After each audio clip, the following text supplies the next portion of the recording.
Now, people, we are back for Sidewalk Conversations, and today we have the hardest working man in entertainment, Kennedy himself. Welcome to the Sidewalk. What's going on, Jay? No. Thank you. Welcome. It's been a while. Last time I say in a tongue, when I did drop off these shoes for a friend by Treasury. That's what you were doing? Yeah. A shoe? That's what we calling it now? It was a shoe I did drop off. Well, I did pick up actually. So, get your story right. You were dropping off a shoe or picking up a shoe? Hey, they try to tie me up on my sidewalk.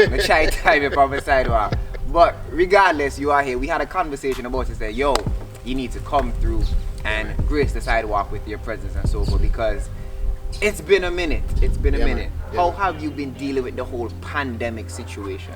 The pandemic has been rough though. I mean, when it started back in March 2020, because me being in entertainment, it would have taken a major hit on the things that I've done. Last year, I think I've only played for any sort of crowd like twice for the whole of 2020, and that's crazy. When every weekend you're playing somewhere, or you're hosting something, or you're doing something. Yeah. To only do that twice, crazy. It was rough. Crazy. It was rough. So the pandemic, but the pandemic gave you an appreciation to sit down and focus on things that really matter, and to take up new skills and to try to achieve new things. So it's bad, but there's some good things that came out of it. All right. So let me ask you this question: where did Kennedy get his start from? I'll give you a fun story. So I've always been into music. I used to write music back in the day. I used to be into poetry as well. And because of being involved in that, I used to always try to explore avenues where I could show a little bit of that creativity. I used to enter song competitions, and I used to do that sort of thing. So one year there was a song competition, and I wrote an original song for it. So to practice, I would go down to Stonewall DJ house. That's in Gamble, right? Where Gamble. Whitney still is right now, yeah.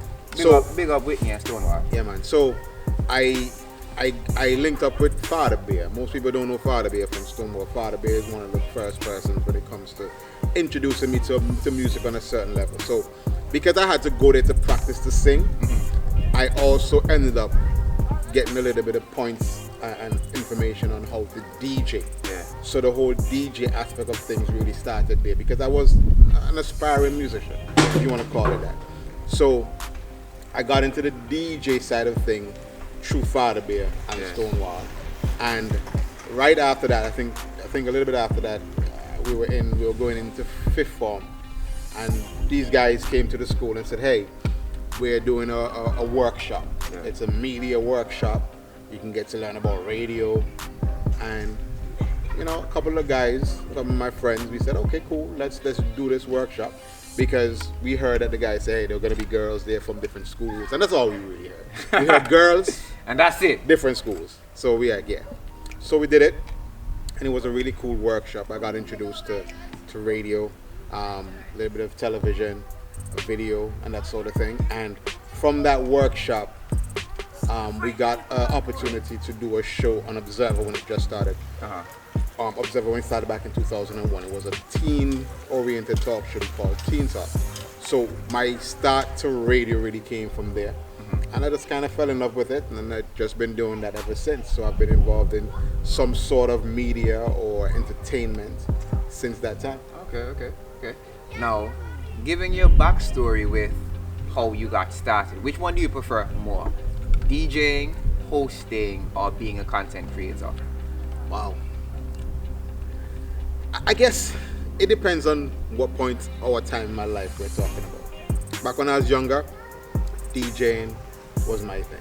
There was something about being able to control a crowd and being able to just entertain people with music. I used to try to have a conversation with music, with my selections.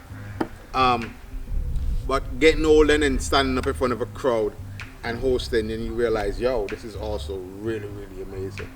Where people are hanging on to your every word, and people are looking at you and have your foot there.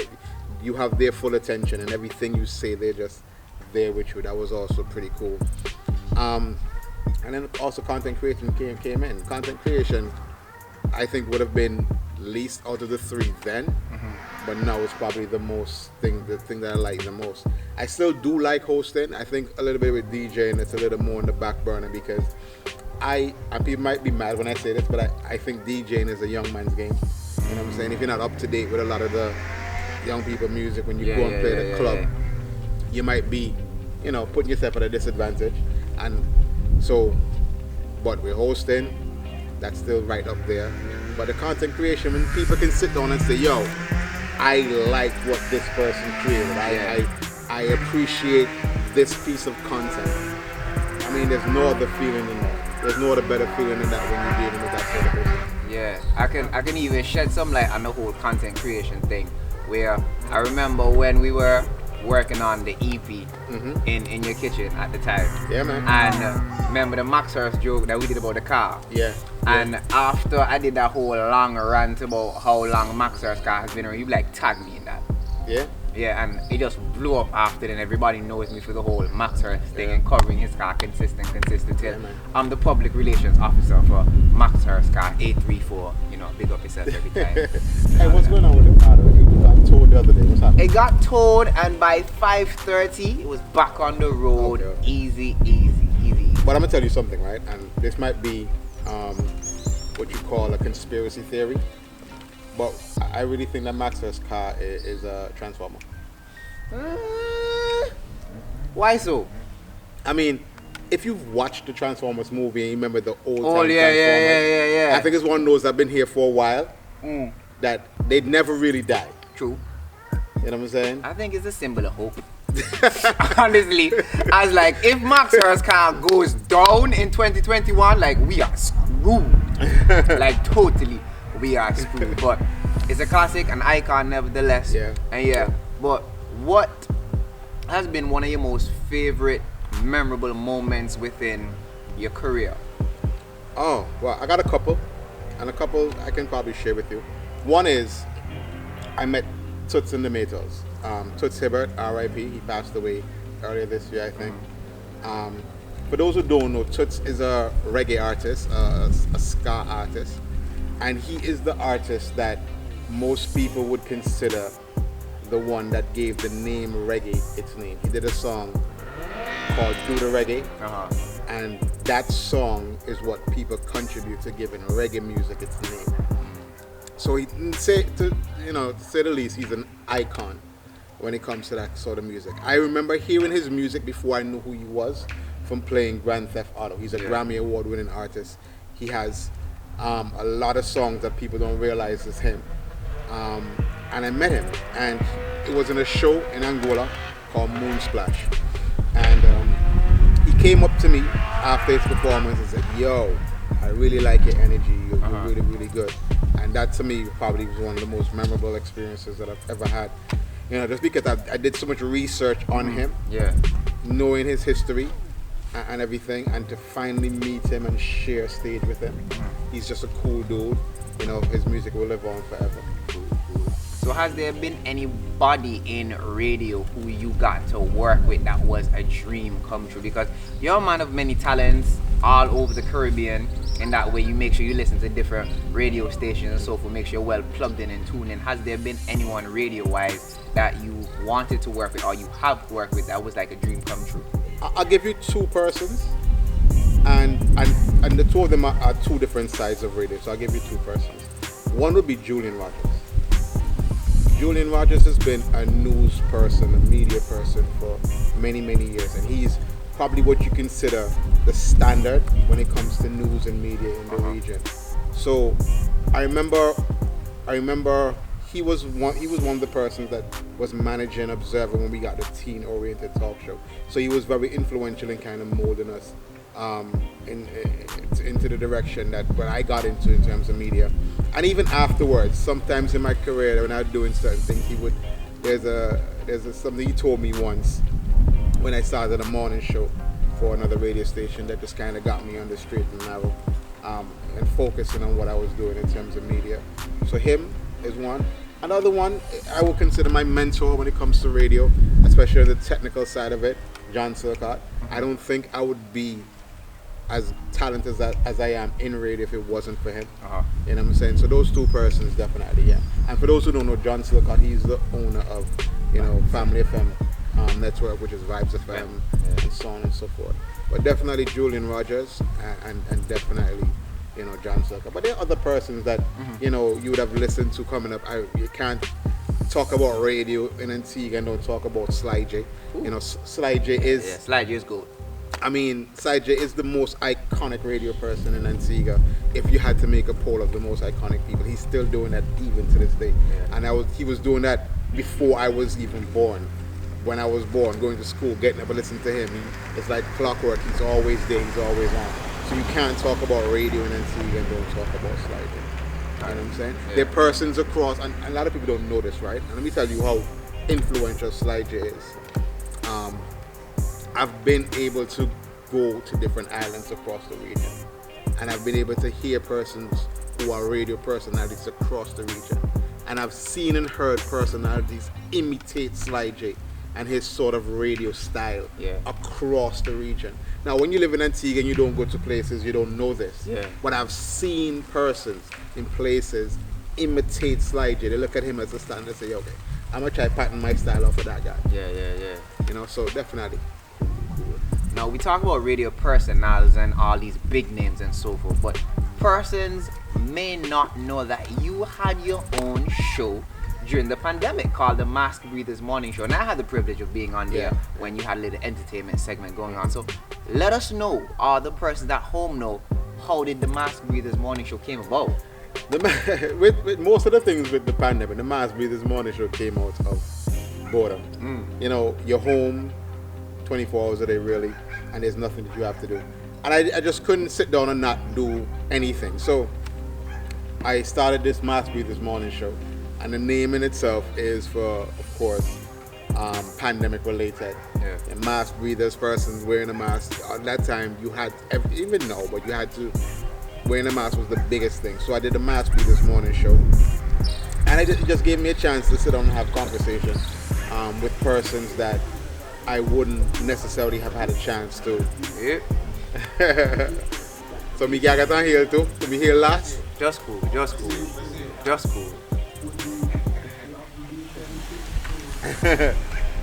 Anyhow, so it gave me a chance to have a bit of a conversation with persons that I wouldn't normally get to speak to. Uh-huh. Sometimes when you work for people and their radio stations, you tend to have to follow a certain protocol. Yeah.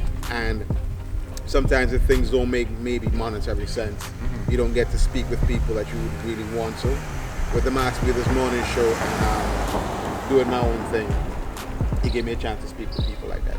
So it was really, really cool when it happened, for the time that it happened. Yeah. I get you, because you said something about not getting a chance to interact with people who you would normally see on a regular basis. Yeah. And that's something that I took for granted until this whole pandemic, because I remember when they had put closure on the bars and so forth, and certain person who I just regularly see, like, walking through town is quick hail and go about your business. But when all of that got taken away, and the first time I went to JR's on a Friday night after they said, yo, bars can be open, and I saw these same persons, we had like a one-on-one, and I'm like, yo, this is something that you should not take for granted, like really and truly. Like having your freedom, I'm gonna say your freedom taken away from you, not being able to socialize made you appreciate and value it a bit more than normal. So yeah, that's what it is. Yeah, man, and two, I think that because of the state of affairs in Antigua, there's, with media, or traditional media as I call it, a lot of things don't happen if it don't make monetary sense. Yeah. And I think there are a lot of persons in Antigua who we don't speak to, or we don't spend time with, or we don't have conversations with them on media, because if they're not necessarily doing something major, we don't have those conversations. And that's why I did the Mask Breathers Morning Show. It didn't have to make monetary sense. I just wanted to talk to cool people. I just wanted to talk to people who had some sort of an influence on me, or just talk to people who I thought were doing things back in the day. Yeah. I got a chance to interview The Rock. For those who don't know, those guys were, when it comes to music, they were one of the originators of hip-hop music in Antigua. Yep. they were the first person, if my memory serves me correct, the first group or person period outside of soca and calypso that ever had a music video that was playing on local TV networks. Yeah, I remember. That was the one You know what I'm that saying? was played on ABS around Christmas time. It played all the time. Yeah. I remember. know, I remember. so- Yeah. And where the Christmas tree that was by the elevator. Yeah. I remember that. So, I mean, I got a chance to speak with those original guys. Yeah. Where I probably wouldn't have a chance to do that on traditional radio. You know, so that's really what led into it. And it's just a way to, you know, explore my creativity and put out content. Again, content is an amazing thing to create. Cool. Now you talk about creativity and content. Let's go over to the big issue where you are a star right now, trending TikTok. No, you being the person you are, and you tell me, Tittle, you need to jump on TikTok. This is when the pandemic started. People, Kenny try to get me on TikTok. I was like, Kenny, me really too feel it. Me like me too creative for TikTok and all that someday. A year after, Kenny harasses me still. Get on TikTok, you ain't getting paid for your skits that you do, you ain't getting monetized and all them kind of stuff. I'm like, let me go up on it just for the sake of Kenny getting off my case. And lo and behold, when me and you had that conversation in town that day, that's when I signed up on TikTok, and you were the first person who I followed, like legit. No likes, just blank picture, want somebody to follow. And I was like, boy, what can you hand me for this up here? For real. So me tell it, truth and be told to everybody right now that to watch, that you are the person who got me on TikTok. But the question that I want to ask you is, how did you manage to be one of the biggest content creators when it comes to TikTok in Antigua? How?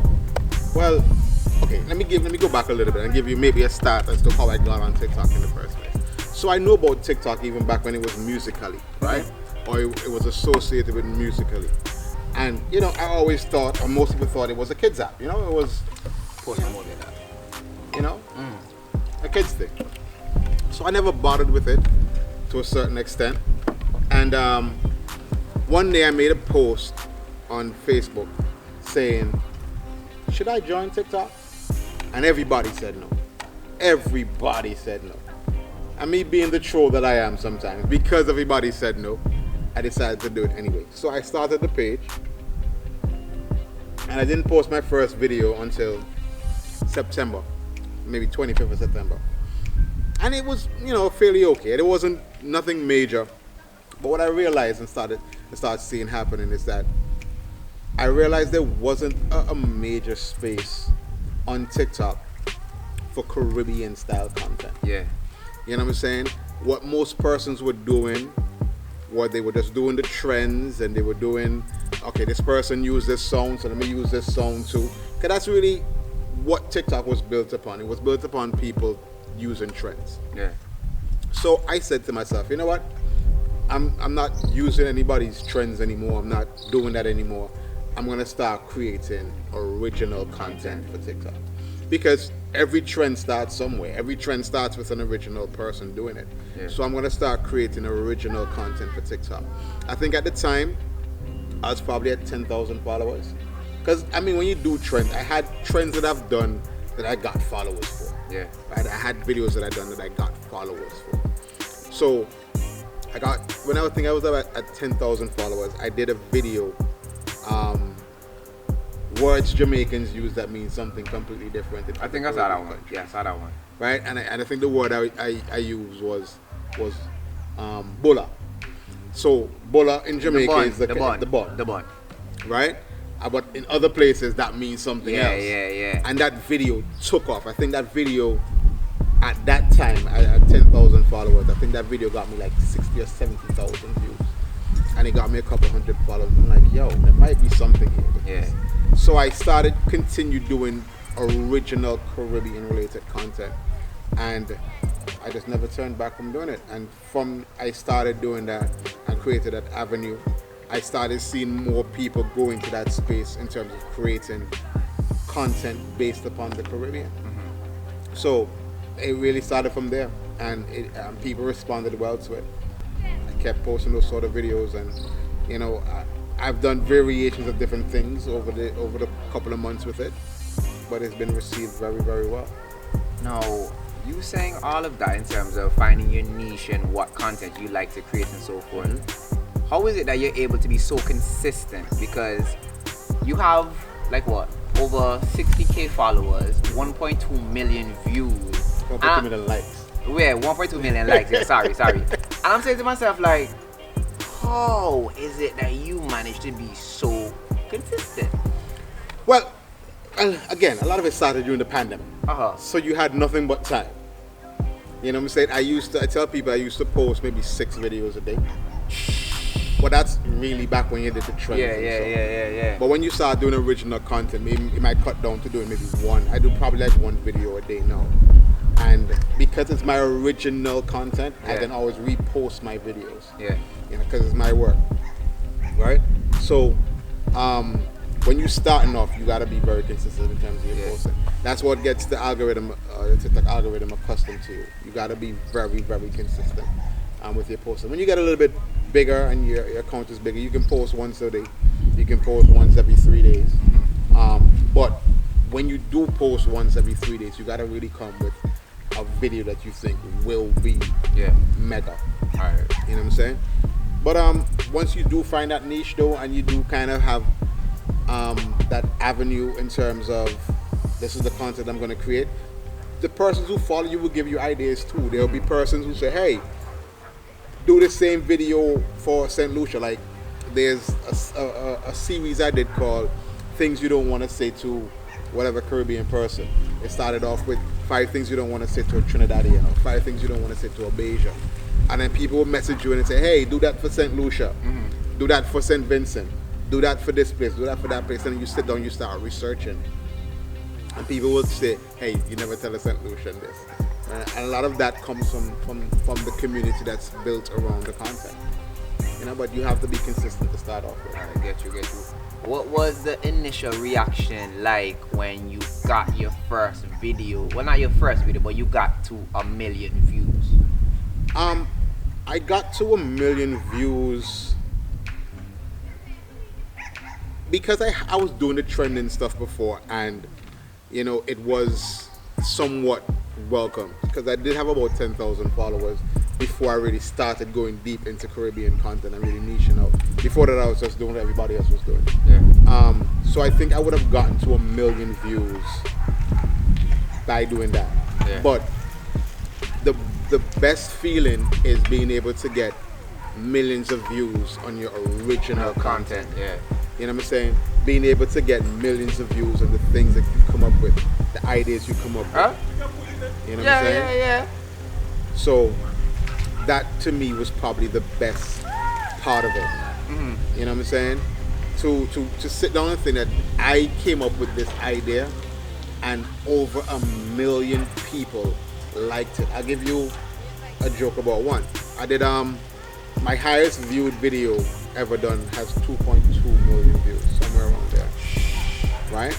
And there are people from all over the world who would message me, send me messages saying, hey, I'm from Palestine and I can relate to that video. I'm from Montreal and I can relate to that video.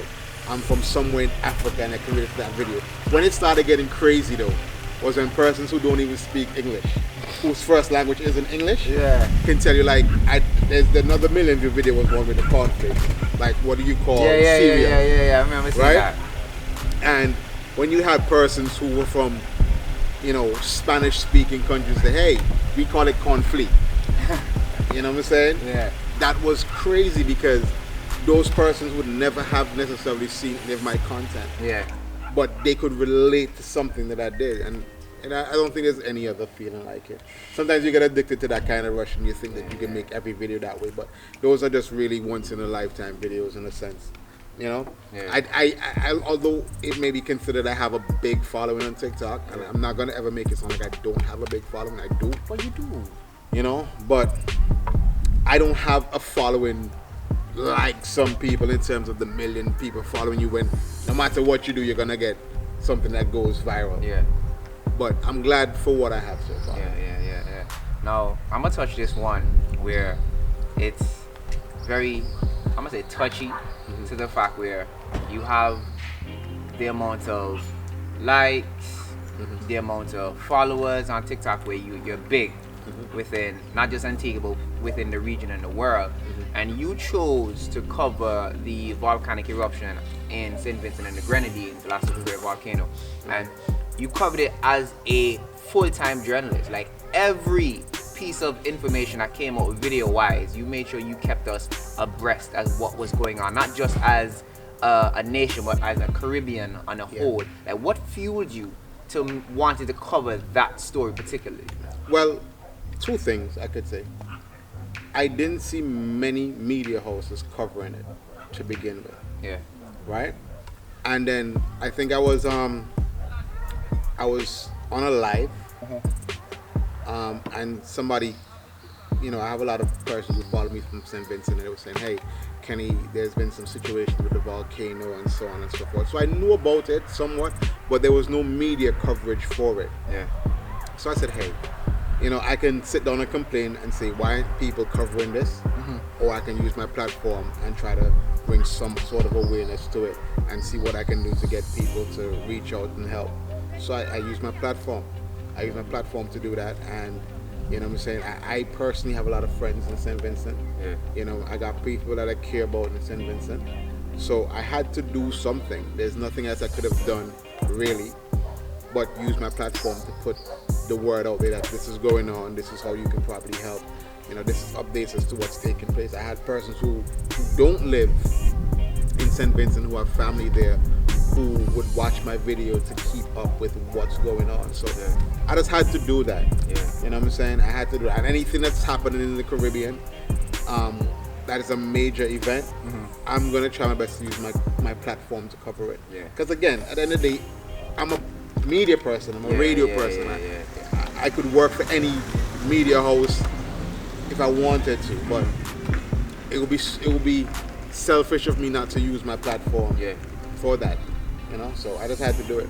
Now, covering that whole St. Vincent and the Grenadines with the volcano and so forth, you got one negative comment that said you were doing it for the likes and to be trending and so forth, and you clapped back respectfully. Like, how did it feel when you got that type of I would say hate in that regard? Because imagine you're taking your power social media wise and your fan base and your following to let persons know what's happening, and you have this one WAN, not ONE, WAN, one schmaddy that want to mess up your whole vibe.